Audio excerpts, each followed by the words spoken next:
death penalty. I want to tell you the factors related to the death penalty, as well as some things that happen during the death penalty.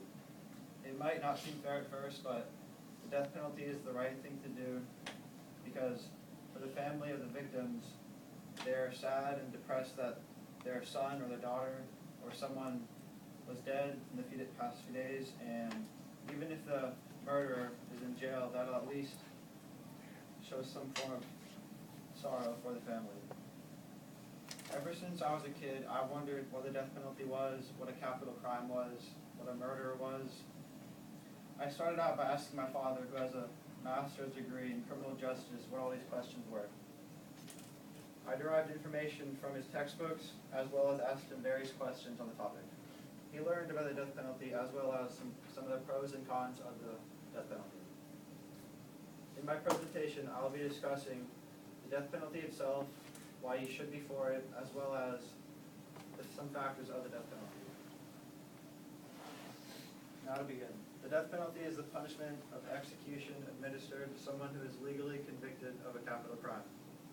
Recently, I took a survey in this class on who is for the death penalty, and surprisingly, 82% of you agree for it. According to Matt DeLishi's book on criminal justice, anyone under the age of 18 is exempt from the death penalty. Also, another group that is legally exempt are the mentally disabled or mentally retarded, which is defined as an IQ of below 70. The major concern of this is, will they know if they murder someone, what they're doing is wrong, as well as will they be able to defend themselves in court.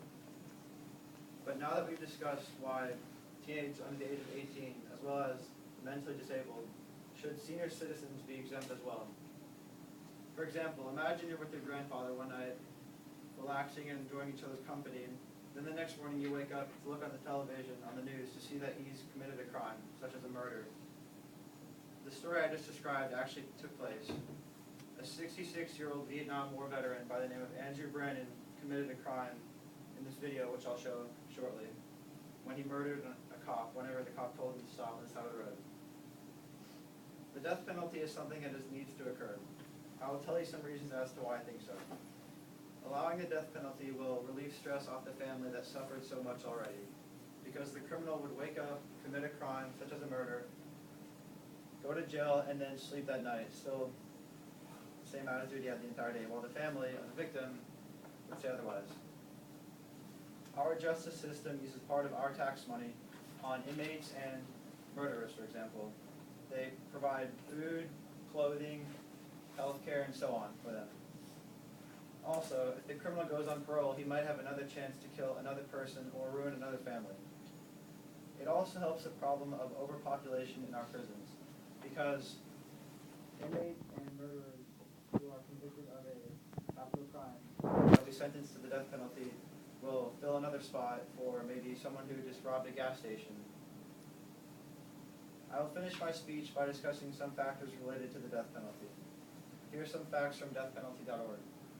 It costs far more to execute a person rather than to keep them alive, as well as a 2011 study found that California spends over $184 million on executions each year. They are scheduled to reach $1 billion in the next 5 years. Since the reinstatement of the death penalty, over 142 men and women have been released off the death row nationally, some only minutes away. In 1990, a report from the General Accounting Office proved that race of the victim, such as if you are white or colored, will play a role in whether or not you'll be executed or put in jail for 20, 30, or even 40 years. To start off my conclusion, I will finish off my video that I recently discussed. Andrew Brennan was speeding, going 90 on the highway, and he was pulled over by the police and told to come out of the vehicle with his hands up, and he refused to do so and went on by killing the police officer. I'll go on and show you the video of what happens.